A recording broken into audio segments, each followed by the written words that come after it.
I want to tell you about the universe. What it is,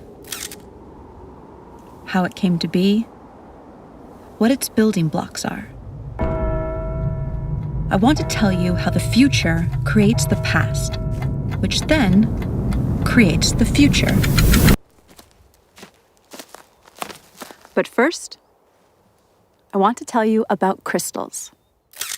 You might be surprised to know that a crystal isn't an expensive piece of glass or a chandelier in some fancy dining room. The word crystal simply means a pattern that is periodic. Look at this checkerboard pattern. See how it continues to spread out infinitely in each direction? That means it's a periodic pattern. So that's a two-dimensional crystal.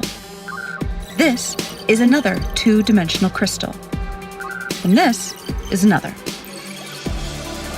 You can also have three-dimensional crystals.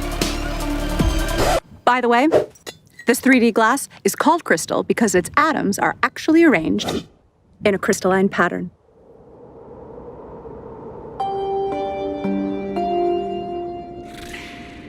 So, see how I'm projecting this three-dimensional crystal to a two-dimensional image on the sand? See how the 2D projection looks distorted because of the angle of the projection? That 2D image also has a pattern, but it isn't periodic. So, it's not a crystal. But there's a deep connection between the 2D object on the sand and the 3D mother crystal. This distorted 2D pattern is called a quasi-crystal. A quasi-crystal in a certain dimension, in this case 2D, is a projection of a crystal in a higher dimension, in this case 3D. A group of physicists in Los Angeles is working on a new physics theory where a particular 8D crystal, yep, that's right, an 8-dimensional crystal, is projected to 4D at a very particular angle, which forms a 4D quasi-crystal. And from this 4D quasi-crystal, they derive a 3D quasi-crystal, which they believe is the fundamental substructure of all of reality. This 3D quasi-crystal has a fundamental building block, a tetrahedron, which is a three-dimensional equilateral triangle. The size of each edge on this shape is the smallest possible length that can exist. This is called the Planck length. It's 10 to the 35 times smaller than a meter. So you know how your TV screen is broken down into building blocks called pixels? A pixel is the smallest possible indivisible unit of the 2D screen. So think of reality as your TV screen, but in 3D. And think of the tetrahedron as a 3D pixel, the smallest possible indivisible unit of reality. The tetrahedra in the quasi-crystal combine with other tetrahedra, using complex mathematical rules, to fill up all of the space in the universe. Each tetrahedron only has a few specific states in which it can exist at any given moment. And because of the rules of how these pixels connect to each other, if one tetrahedron is in a certain state, this dictates the states of many other tetrahedra throughout all of space. But here's the weird thing. If a certain tetrahedron can be in any one of just a few possible states in a given moment, who or what chooses the state it should be in at any given moment? Well, for such a choice to be made, we need to scientifically, mathematically, and logically bring in a new element into physics. And that element is consciousness. If you're not a scientist, you might be surprised to learn that nobody actually knows the exact value of the speed of light. We have a close approximation, but not the exact value. The closest we can get to measuring it has to do with the precision of our machines. But no matter how precise our machines get, we will never be able to measure the exact speed of light without a theory that tells us what it is and why it is. And none of the current physics theories do that. Oh, look, Professor Einstein, you look so cute. So I look pretty here? Yes, yes. No, wait, that's my bad side. But if I go... Ja, das ist gut. What if I stick out my tongue like this? Bah! Sehr gut. Oh. Our best physics theories, Einstein's theory of relativity and quantum mechanics, both use the speed of light as a starting point. In other words, they use an inexact measurement of the speed of light without explaining why it is, what it is, or why the universe even has a speed limit in the first place. We need a new theory. And such a theory is what the physicists and mathematicians of quantum gravity research in Los Angeles are working on. They call it emergence theory, and it will, really for the first time ever, provide an explanation for the speed of light and the other constants, such as Planck's constant and the fine structure constant. Basically, what is needed is a theory of everything, a theory that explains the very fundamental aspects of reality. String theory, which once held a lot of promise for possibly being a successful theory of everything, has not made any successful predictions. And regardless of predictions, the theory itself isn't actually a theory of everything. It's just not, because it can't explain the speed of light or the other constants. Quantum mechanics and general relativity, on the other hand, do make good predictions, but they don't explain the fundamental constants either. Professor Einstein, why does the speed of light have the exact value that it does? Well, to put it plainly, security! So what clues does nature offer us for what a theory of everything should look like? We've identified 7. Information, causality loops, non-determinism, consciousness, pixelation, E8 crystal, and the golden ratio. A growing number of physicists are saying reality is made of information. What does that even mean? Well, information is meaning in the form of symbolism. A language or code provide this kind of information conveying symbolism. A very different type of symbol is one that represents itself. Geometric symbols can do that. A cube can represent love, if we say it does, or it can represent, really with minimal subjectivity, itself. Could there be a language or code made out of geometry? What type of information would such a language express? Quantum physics theory and classical physics indicate that reality is made of information, and there is no evidence that reality is made of anything other than information. Many physicists agree with this, and many don't. But those that don't agree that reality is made of information have no explanation for what reality is, if it's not information. Gentlemen? Reality is made of information. Nope. Yes, it is made of information. No. Okay, so what is it made of if not information? Energy. Energy is information. That's stupid. Energy is the potential for a particle to change its position. Potential is information. Energy is information. No. It's information. Then what is it? Not information. Then what is it? Not information.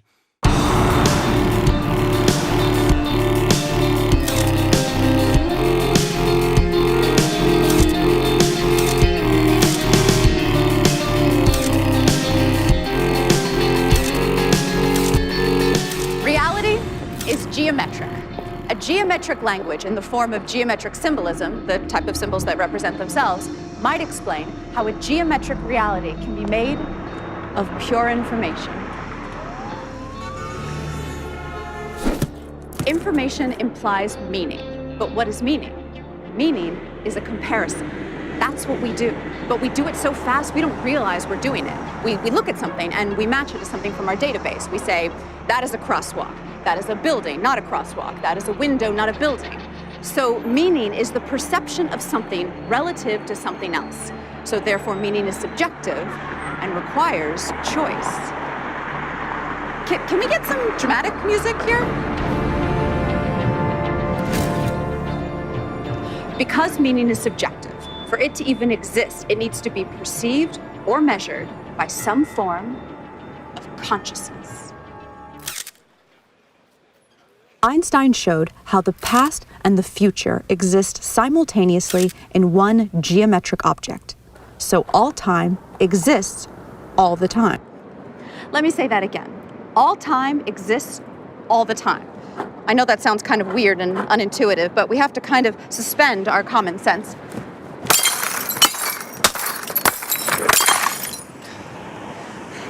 And accept that mathematically, and according to the best physics formulas we have, that actually makes sense. So, let's visualize the geometric object that Einstein spoke about as a block. Remember the tetrahedra, the building block pixels of reality I told you about? Now imagine the entire universe, everything, everywhere, in one frozen moment in time. Like a single frame in a movie. In this one frame, all of reality everywhere appears frozen in this one position. Let me give you an analogy. In a movie shot on 35mm film, there are 24 frames a second. There's no actual movement in a movie. There's just a sequence of frozen frames. Now remember how I told you about the Planck length of space, which is the smallest length possible? Well, there is also a Planck length of time, and it is much shorter than 24 frames a second. In fact, it's 10 to the 44 times shorter than a second. Okay, so back to our frozen frame of reality. The entire universe in one frozen moment, one frame. But instead of a frame in a movie, it's a frame in all of reality. Now, imagine the next frame. Each frame is different from the previous one, just like in a movie.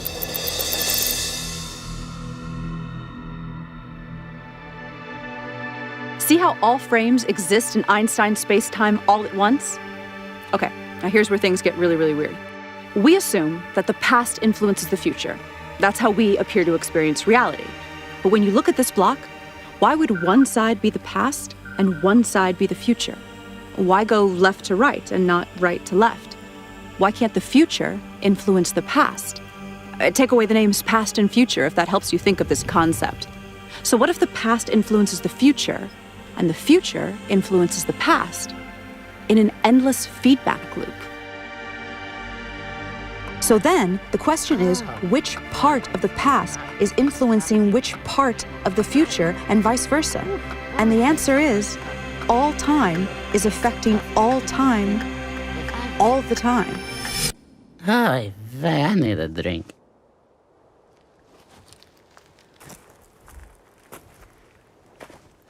Is this even possible? Can me 20 years from now influence me now, just as I influence her?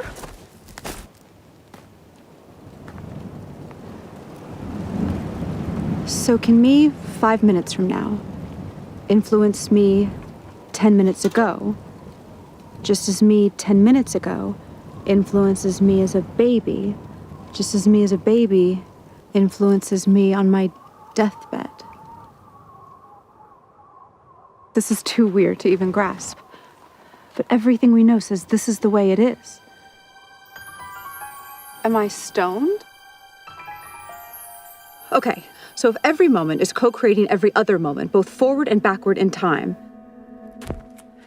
then reality would be this massive neural network spanning space and time. This type of network would have one even way stranger quality than anything we've talked about so far. It would be its own creator. But the fact that all time exists all the time does not mean that the future is written in stone, and we're some kind of programmed animation or something. That's what they used to believe, though.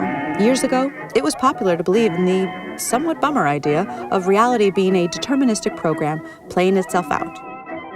Light is scattered by electrons and bounced off electrons. The famous double-slit experiment ruled out determinism.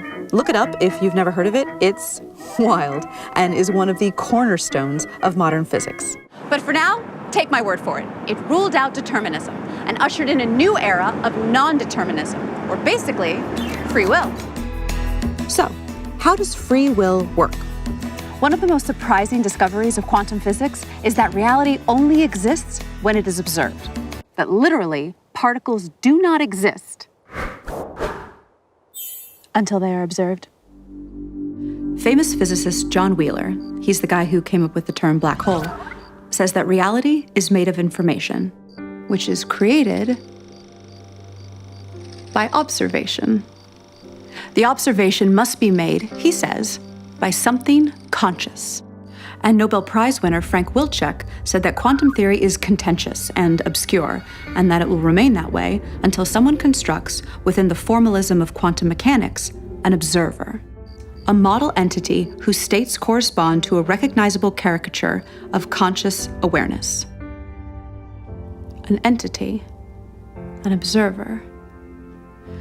So Frank Wilczek is basically talking about an entity, not necessarily a human being or an animal, that is capable of generating information by observing and measuring.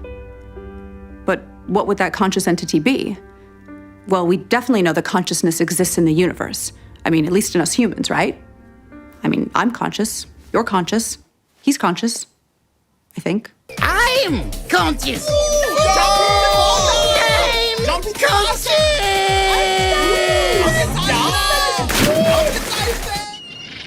Consciousness relates deeply to physics in ways not yet fully understood.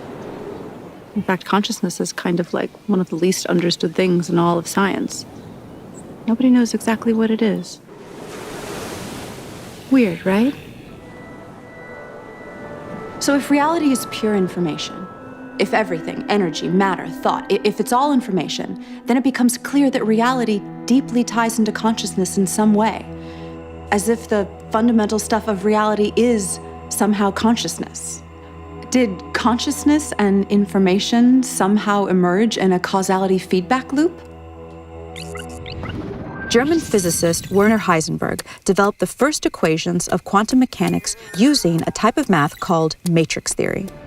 He deduced that space and time were pixelated into indivisible three-dimensional Planck-length units, just like the two-dimensional pixels on your computer screen. It's good to be made of pixels. The mathematics indicated this. Mathematics. I love mathematics. Your pizza, Professor. And pizza. Oh, I love pizza. Especially pixelated pizza. And interestingly, there was no solid experimental evidence for smooth, in other words, not pixelated, space-time. Pizza. Not pixelated. Not pixelated. Pixelated. We are not pixelated. Not pixelated. Yes, you are, morons. Your mother is pixelated. This is smooth. There is no evidence of that. And the mathematics show it is pixelated, so it must be pixelated. Oh, that's interesting. Bullshit. It must be pixelated. Bullshit, bullshit, bullshit, bullshit. On the other hand, most scientists agree that a length can be no shorter than the Planck length, which suggests reality is pixelated. There is no length shorter than the Planck length. That means reality is pixelated. I'm not pixelated. I'm not. Dude, you're kind of being a little like one of those people who deny evolution because they can't handle the fact their ancestors were monkeys. Are you a monkey? Huh? Are you a little monkey? We believe that until a quantum gravity theory of pixelated spacetime is discovered, the issue will remain confusing for everyone. What type of geometric code would describe a pixelated reality? 80 years of smashing particles together in particle accelerators, such as the famous Large Hadron Collider in Geneva, have given us a strange clue that all the fundamental particles and forces convert into one another. Like they literally transform from one to the other, according to a process called gauge symmetry transformation. And all of these conversions correspond to a shape. And not just any shape, an 8-dimensional shape. Now this shape forms a crystal. Now remember, crystals are periodic patterns of a certain shape, like that checkerboard is a 2D crystal made up of squares. So this crystal is of a particular 8-dimensional shape, and this crystal is known as the E8 lattice.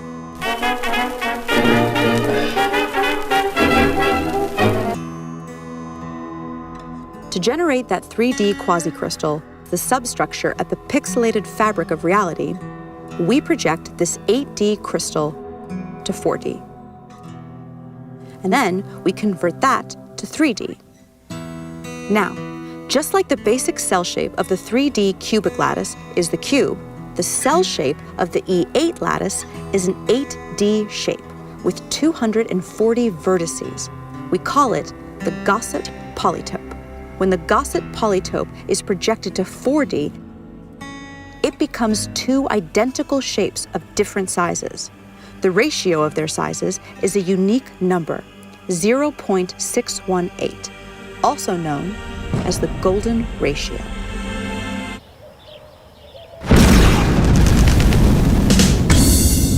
The golden ratio may be the fundamental constant of nature. It is a ratio that is fundamental to circumscribed equilateral triangles, and it's weirdly ubiquitous in the universe, appearing everywhere from the quantum to celestial scales. Ever so interestingly, it appears in black holes. I don't want to fly into a black hole! I wish I never realized your existence!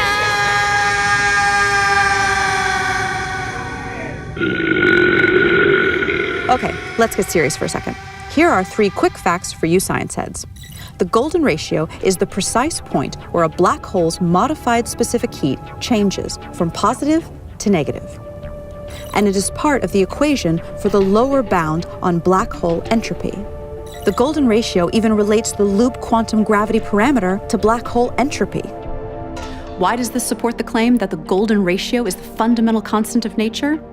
Because a theory of everything must unite general relativity with quantum mechanics, and a black hole is where these two theories converge at their limits. Okay, so bear with me through some really weird math right now, and I'll reward you with some amazing footage of John Malkovich getting a pie in the face. There's a type of mathematics called matrix mathematics. No, not that type of matrix.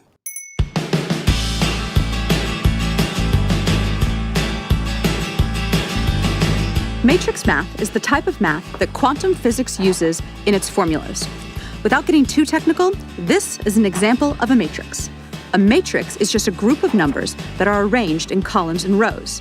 And there's a certain amount of combinations for these numbers inside the matrix. Like if a matrix has 4 numbers inside it, there are 24 different possible combinations for those 4 numbers. Quantum mechanics uses matrices that are binary, so they only contain various combinations of 2 numbers. Each of these combinations of numbers has a value. It's called an eigenvalue. Some eigenvalues are called trivial. These are values like 1, 2, and 0. And some are called non-trivial. And those are all sorts of more complex-looking numbers. So, here's the interesting part. Where's that interesting part? Oh, yes, here. The highest probability non-trivial eigenvalues that show up in binary matrices are, ready for this, the golden ratio and -1 over the golden ratio. So we now see a deep link between black holes and quantum mechanics because the golden ratio appears deeply in both black hole physics and in quantum mechanics. Okay. Good job bearing with me. So, here's your reward. John Malkovich getting a pie in the face. No, no. But I'm not John Malkovich. Pie! The golden ratio appears to startling accuracies in many other ways throughout the universe in scales both large and small. It is so prevalent that its existence simply cannot be looked at as coincidental. In the past, the appearance of this ratio has usually been ignored by scientists because they had no way to explain it. So interest in it was considered the stuff of amateur scientists. But now, for the first time, a rigorous quantum gravity theory is being developed, which predicts the golden ratio's existence, literally, everywhere. So what would a theory of everything look like that answers these 7 clues we just presented? Information, causality loops, non-determinism, consciousness, pixelation, E8 crystal, and the golden ratio. So we think reality is a mosaic-like code or language at the smallest scale of reality possible, which is called the Planck length. Particle accelerator data tells us that all particles and forces relate to one another according to a higher dimensional crystal called the E8 lattice. But reality appears to be 3D. So we project a slice of this E8 crystal down to 3D, which produces a quasi-crystal code or language. And that allows these geometric symbols to build up to the ordinary world of particles and forces that we see around us. Now, this geometric language has rules, but it also has syntactical freedom like any language. And that requires some notion of a chooser to choose the free steps in the language. Now, the notion of randomness doesn't work so well when it comes to codes because meaning starts to break down. Besides, there's no decent experimental evidence for randomness in nature in the first place. A universal collective consciousness is one answer, but that sounds new age and religious. Now, nowadays, a good number of physicists discuss the idea that our whole universe is actually a code-based simulation in some fantastically powerful quantum computer in another universe.